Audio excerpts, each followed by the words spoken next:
hope you guys are doing great, and today we're going to be working on completing the square. If you guys are liking the videos that I'm putting out there, please go ahead and like this video, as well as comment your thoughts, your questions, or anything that you want to put out there. You can go ahead and comment down below, as well as subscribe, because I do have great content coming out for you guys. And moreover, if you ever feel like you want to skip my intros, or if you just want to skip to the first or second or third example that I prepared, I have timestamps for those in the description box down below. Furthermore, if you want to reach out to me, you can always contact me on Instagram, BigSisAndYou, as well as on my email, bigsisandyou@gmail.com, and all of that is found on the description box down below as well. Okay, so today we're working on completing the square. Let me tell you guys something. I hated completing the square when I was in high school. Like, that was just like one of my least favorite topics. I honestly don't know. It's like no teacher could just teach me it properly. Like, I feel like my teachers were getting confused teaching me, honestly. But listen, I know it, and I can teach you it right now, and I can make your life easier. So without further ado, let's get right into it. Our first example is x squared minus 8x plus 5 equals to 0. So the very first step that you want to take is to take a look at the number that is before x squared, which we said is the coefficient of x squared. In this case, there's no number, so we know that that means it's 1. So if your coefficient is 1, then you have nothing to worry about. You move on to the next step. The next step is we take positive 5 to the other side. It's a positive sign. When it goes to the other side, it'll be negative.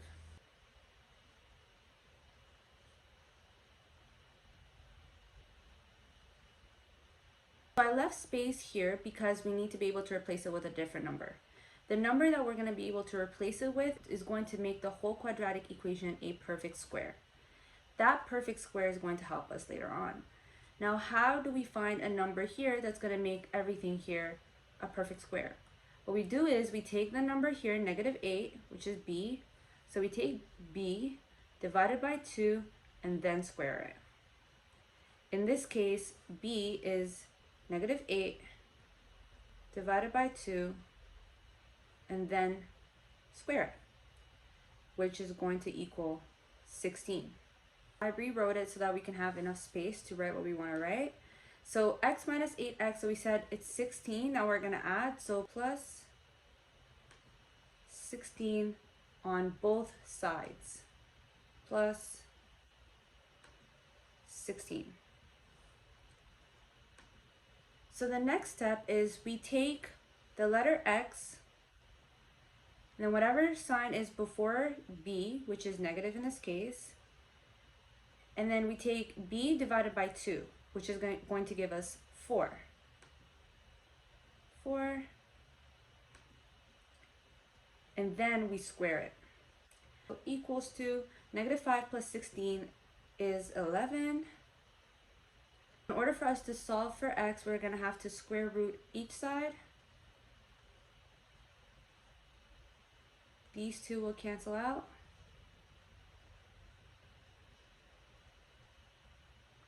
So the square root of any whole number is a positive and a negative sign.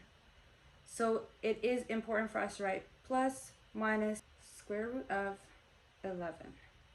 We take negative 4 to the other side. It's a negative sign. When it goes to the other side, it'll be a positive sign.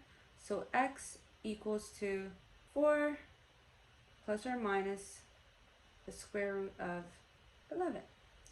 So that is your answer. Okay, so let's take a look at our third example, which is a negative 8x squared plus 5x plus 2 equals to 0. So like I said, the very first step is to take a look at the number before x squared. So the coefficient is negative 8 in this case. And so we have to divide each number by negative 8.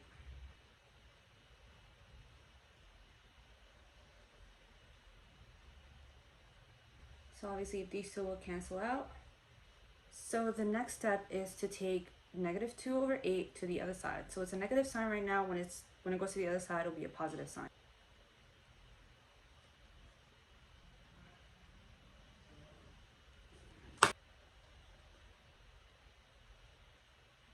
So now that we have 2 over 8 on this side, we're going to have to find what the number that's going to be here is going to be.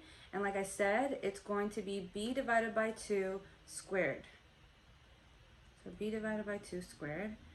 In this case, it is negative 5 over 8 divided by 2 squared.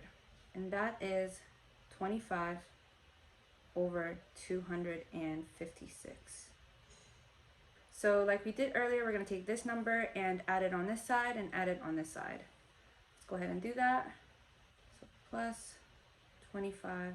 So the next step is to write x, because it's a negative sign here, negative 5 over 8 divided by 2. That is 5 over 16 squared equals to, and when you add these two fractions, you can put that on your calculator or manually do it, 89 over 256.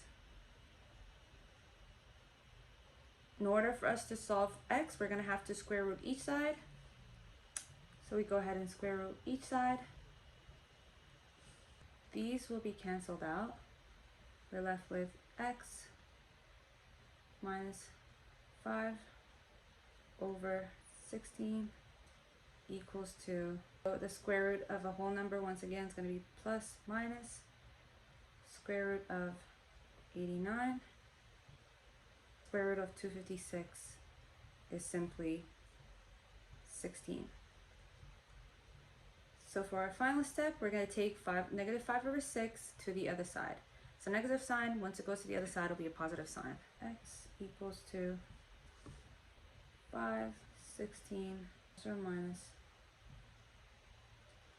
square root of 89 over 16. Okay, so like I said, that could be your answer. You could leave it at that because it's the simplest form of the root. Here we can't simplify any further. Or if you want to do it in a decimal form, it would be x equals to 0.9 and negative 0.28. So my last example is going to be a decimal question, so we can explore all kinds of questions. So like I said, the very first step is to take a look at the number before x squared. So the coefficient in this case is 1.5. It's greater than 1, so we're going to go ahead and divide each number by 1.5.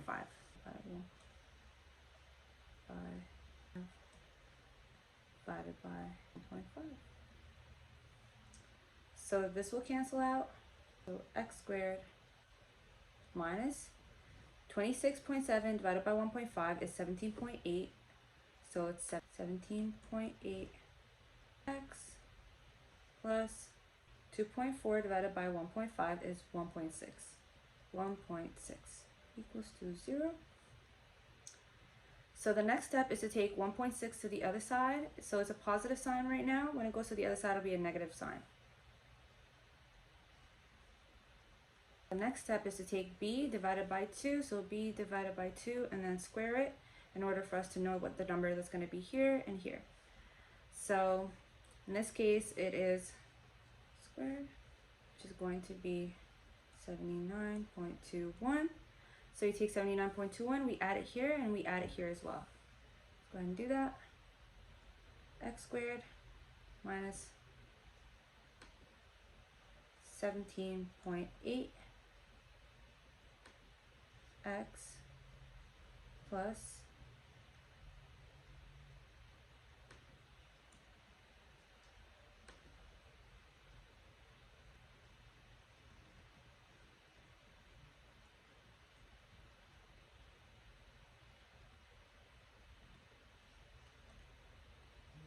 So just like we said earlier, the next step is to write x, and then the negative sign, because it's a negative sign before 17.8, so we write negative, and then we take 17.8 divided by 2, which is going to give us 8.9.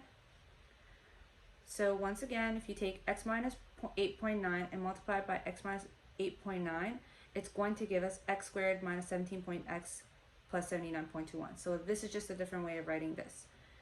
Equals to negative 1.6 plus 79.21 is 77.61.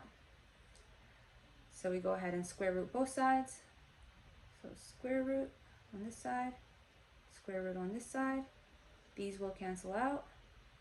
So I have x minus 8.9 equals to the square root of 77.61. So like we said earlier, don't forget the positive and the negative. X equals to, because it's a negative sign, when it comes to the other side, it'll be a positive sign. We don't have to write positive, just 8.9 plus or minus square root of 77.61. Like I said, if you want to write it in a decimal form, it'll be x equals to 17.71 and 0.09. Okay, so those are the examples that I have prepared for you. I hope you guys found them to be useful. I did specifically pick out different examples because I know you guys are going to get different questions than you guys. I don't want you guys to be shocked. So I hope I picked out the best questions that are out there possible. And let me know how I did in the comment section below and how I could improve these videos to make it better for you. I'll see you guys next time.